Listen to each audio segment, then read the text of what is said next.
শেখ হাসিনার সঙ্গে আমার খুব ভালো সম্পর্ক ছিল, কিন্তু তার সঙ্গে পাশাপাশি দাঁড়িয়ে আমার একটা ছবি তোলার সাহস কখনো হয়নি। আমি এরকম একটা অবস্থা।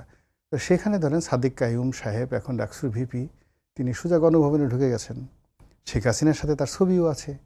তো আপনি বোঝার চেষ্টা করেন, একজন সংসদ সদস্য হওয়া সত্ত্বেও আমি তার সাথে ছবি আছে। হ্যাঁ, শেখ হাসিনার সাথে পাশাপাশি দাঁড়িয়ে ছবি আছে। আপনি কোথায় আছেন? টেলিভিশন উপস্থাপনা করেন, এত বড় সাংবাদিক, আপনি সাদিক কাইয়ুমের সাথে সাবেক প্রধানমন্ত্রী শেখ হাসিনার ছবি আছে, এটা দেখেন নাই? আপনি তো মানে কি বলবো, আপনি তো জামাতের আমার মনে হচ্ছে না আর কি। তো জয় বাংলা বলে স্লোগান দিয়ে জয় বাংলা বলে নেচে নেচে বিজয় উদযাপন করেছে। আপনি নুরুল হক নূরকে দেখেছিলাম যে শেখ হাসিনা তার সাথে তো নির্বাচনে বিজয়ী হওয়ার পরে নেচে নেচে বিজয় উদযাপন করেছে। শেখ হাসিনার সঙ্গে সাদিক কাইয়ুমের একটা ছবি আছে, আপনি সেটা একটু পরে ইন্টারনেটে গিয়ে খুঁজে আবার করবেন কি, আপনি যে কোনো একটা রিপোর্টে সেটা দেখাই দিয়েন। হ্যাঁ, এটা আপনার জন্য দায়িত্ব।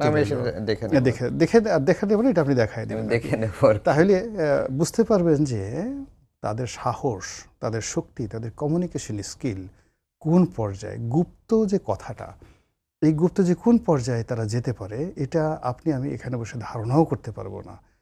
তাদের লাইন আপটা এমন পর্যায়ে, তারা এখান থেকে সোজা মিশরে চলে যেতে পারে, তারা এখান থেকে তুরস্কে চলে যেতে পারে। এরদোয়ানের সাথে তাদের সরাসরি সম্পর্ক, মিশরের সিসির সাথে তাদের সরাসরি সম্পর্ক, পাকিস্তানের আসিফ মুনির, শাহবাজ শরীফ, ইমরান খান, সবাই তাদের বন্ধু। পাকিস্তানের পরে আপনি মালয়েশিয়াতে যদি যান, মালয়েশিয়াতে তাদের যে ইন্টার কানেক্টিভিটি, ইভেন চীনে যদি চলে যান, এখন চীনের প্রেসিডেন্টের সঙ্গে সরাসরি তাদের সম্পর্ক। আবার এই যে দেখেন এখন ইরানের যে যুদ্ধ হলো, তাদের সাথে ইরানেরও ভালো সম্পর্ক। এই যে দেখেন এত কিছুর পরে বাংলাদেশের প্রথমে বললো যে বাংলাদেশের যত জাহাজ আসবে ইরান ছেড়ে দিবে, বললো না?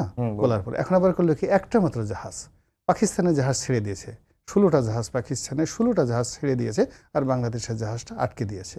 কেন বলেন তো? অর্থ যে সরকারের পক্ষ থেকে জামাতের কাছে বলা হোক, আপনারা একটু তদবির করেন, জাহাজটা ছাড়াই নিয়ে আসেন, এবং জামাত সেই কাজটা করে দিতে পারবে। তাদের সাথে ইরানের খুবই ভালো সম্পর্ক।